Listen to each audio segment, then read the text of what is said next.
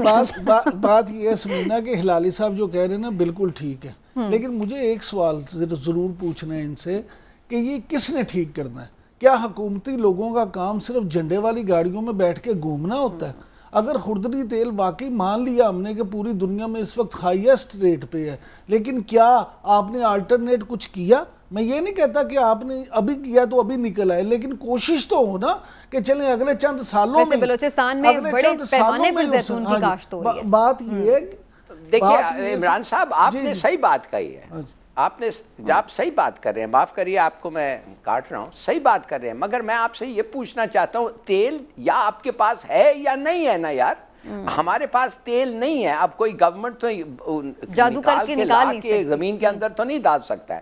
Edible oil بھی ہمارے پاس 1 letter edible oil نہیں ہوتا ہے. اب ہاں مگر گڈ پوائنٹ، ایڈیبل آئل کے لیے اولیو پلانٹیشنز ہونے چاہیے، سن فلاور گروتھ ہونی چاہیے زیادہ. یس یو آر رائٹ، اس لحاظ سے کہ جب آپ کے پاس کچھ ہو نہیں سکتا ہے، پالیسیز آپ ایسے بنائیں کہ وہ انکریج ہوتا ہے کہ آپ کے پاس وہ ہو. مگر پاپولیشن گروتھ فگر بھول گیا، لیکن بلوچستان میں کافی بڑے ایکڑ رقبہ ہے جس پہ وہ کر رہے ہیں. صاحب آپ کو یاد ہوگا آج سے 20-25 سال پہلے تک ہر گھر میں، کم از کم پنجاب کی سطح پہ تو ہر گھر میں سرسوں کے تیل میں چیزیں تلی جاتی تھی، سرسوں کا تیل کھانے کے لیے استعمال ہوتا تھا. تو اب بات یہ ہے یہاں حکومت نے کیوں ایسے قدم نہیں اٹھائے کہ جس سے دیکھیں ایک اگر آئل ہمیں 300 روپے میں مل رہا ہے تو اگر دوسرا وہی اس سے اچھا آلٹرنیٹ ہمیں 150 میں مل سکتا ہے تو حکومت کو چاہیے ادھر بھی توجہ دے. بالکل صحیح. اور اس پہ توجہ میں جیسے بتا رہی تھی، میں نے خود اس چیز کے اوپر کافی وہ دیکھی ہیں ویڈیوز وغیرہ جس پہ کافی زیادہ اس پہ خیر ہو رہا ہے، لیکن بہرحال جب وہ سامنے آئے گا تو ہی اس پہ بات ہوگی. لیکن ایک چیز جو لاک ڈاؤن کے حوالے سے ہوئی اس پہ میں ایک اینگل سے ضرور دیکھ رہی تھی چیزیں.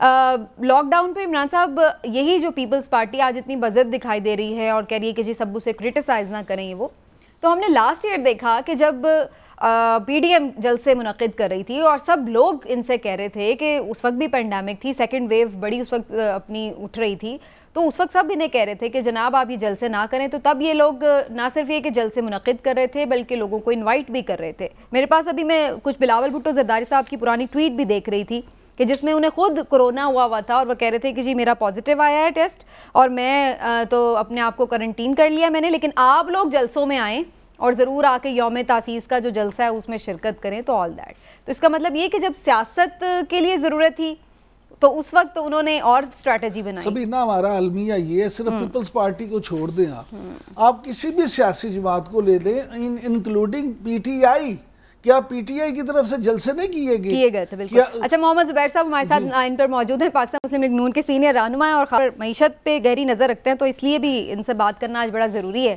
محمد زبیر صاحب، آج پرائم منسٹر صاحب نے تو کہا ہے کہ جناب پاکستان تو سستا ترین ملک ہے رہنے کے لیے، اور آپ لوگ ایسے ہی ہر وقت تنقید کرتے رہتے ہیں کہ بہت مہنگائی ہو گئی ہے، بہت مہنگائی ہو گئی ہے. اگر یہ چیز وزیر اعظم کو 3 سال کے بعد یہ نہیں پتا کہ مہنگائی کے حوالے سے کس طرح سے تجزیہ کیا جاتا ہے، تو کیا جواب دیں؟ آج سے تقریباً 75 80 90 سال پہلے دنیا نے ایک طریقہ کار ڈیفائن کر دیا تھا کہ مہنگائی کو، ان امپلائمنٹ کو، مختلف جو میکرو اکنامک انڈیکیٹرز ہیں کہ وہ اچھے ہیں یا برے ہیں، اس کی سٹینڈرڈز ڈیفائنڈ ہیں، اور وہ سٹینڈرڈ ایسے دیکھے جاتے ہیں کہ پچھلے سال کے مقابلے میں، پچھلے ادوار کے مقابلے میں، اور ریجنل کانٹیکسٹ میں. کیونکہ ظاہر سی بات ہے، اگر آپ کہتے ہیں کہ ہماری گروتھ ہے تو پھر وہ کوئی کہتا ہے انڈیا کی زیادہ ہے، تو پھر کیا ہوگا؟ اسی طرح سے مہنگائی کے حوالے سے 2 طریقے ہیں کہ جی اس وقت پاکستان میں پچھلے 3 سال میں خاص طور پر، اور اس وقت بھی مہنگائی زیادہ ہے یا کم ہے، کیونکہ کسی کانٹیکسٹ میں ہوتا ہے نا، کسی کے ساتھ آپ مقابلہ کرتے ہیں نا. تو مثال کے طور پر جب PMLN کی، اور یہ فیکٹس وہ ہیں جو federal bureau of statistics release کرتی ہے، اور میں ہمیشہ کہتا ہوں کہ اگر ہم غلط کہہ رہے ہیں تو کوئی بھی وزیر آ کے پارلیمنٹ میں ڈینائی کرتے ہیں کہ ہم غلط کہہ رہے ہیں. وہ جب ہم نے چھوڑا تھا تو 3% تھی مہنگائی، یعنی کہ 3% انکریزز تھیں اینول بیسس پر، اور یہ سلسلہ کنسسٹنٹلی تقریباً 5 سال تک جاری تھا. لوئسٹ لیول آف انفلیشن تھا پچھلے 25 سال. اب ڈبل ڈیجٹ میں چل رہی ہے پچھلے 3 سال سے موسٹلی، اور پورے خطے میں انڈیا، سری لنکا، بنگلہ دیش، نیپال، بھوٹان، سب کے مقابلے میں ہماری جو انفلیشن ہے سب سے زیادہ ہے. نہیں، لیکن آج وہ کوٹ کر رہے تھے زبیر صاحب ڈاکیومنٹس، اس کے مطابق تو پاکستان سستا ترین ملک ہے. ایون افغانستان اور ازبیکستان یہ سب بھی اس سے بعد میں تھے. نہیں، دیر آر 2 ڈفرنٹ تھنگس. بس یہی تو میں کہہ رہا ہوں کہ میں کچھ غلط الفاظ استعمال نہیں کرنا چاہتا. ایک ہوتا ہے اسٹینڈرڈ آف لیونگ، کہ آپ کی جو سستا ہے یا مہنگا ہے. اب ظاہر سی بات ہے سوئٹزرلینڈ کے مقابلے میں پاکستان بہت سستا ہے، لیکن اگر آپ یہ کہیں کہ پاکستان میں لیونگ سٹینڈرڈ بہتر ہے، پرائز انکریزز زیادہ ہیں یا سوئٹزرلینڈ میں، تو ظاہر ہے سوئٹزرلینڈ میں بہت کم ہے، کیونکہ پاکستان ایک سستا ملک ہے. بٹ ہم کانٹیکس میں نے جس طرح کہا کہ کانٹیکس میں کیا ہمارے یہاں ڈبل ڈیجٹ انفلیشن ہے یا نہیں ہے؟ کیا انڈیا میں ہے؟ نہیں ہے. بنگلہ دیش میں ہے؟ نہیں ہے. سری لنکا کا مطلب وہ اپنے کانٹیکس میں سمجھائیں گے اور آپ اپنے کانٹیکس میں سمجھائیں گے تو عوام کدھر جائیں گے؟ میں تو اکنامک کانٹیکس میں سمجھا رہا ہوں. میں نے تبھی کہا کہ دنیا نے ایک تعین کر لیا تھا. اگر وزیر اعظم صاحب اس کو بالکل ریجیکٹ کر رہے ہیں کہ وہ جو سٹینڈرڈز بنائے تھے دنیا نے، جس کو آج بھی چاہے وہ جو بھی آپ رپورٹ پڑھ لیں، میں نہیں کہتا فیڈرل بیورو آف اسٹیٹسٹکس پھر کیوں ہر پہلی تاریخ کو ایک دیتی ہے نا کہ انفلیشن ریٹ کیا تھے، جس میں فوڈ انفلیشن کا بھی ذکر ہوتا ہے، جس میں اربن ایریاز کی بھی انفلیشن کا ذکر ہوتا ہے، رورل ایریاز کا بھی. پھر آپ یہ کیوں کہتے ہیں کہ چینی مہنگی ہے یا سستی ہے؟ اگر آپ نے سوئٹزرلینڈ یا UK یا کسی اور سے کمپیئر کرنا ہے، چینی پاکستان میں مہنگی ہوئی ہے، دالیں مہنگی ہوئی ہیں، دوسری چیزیں مہنگی ہوئی ہیں.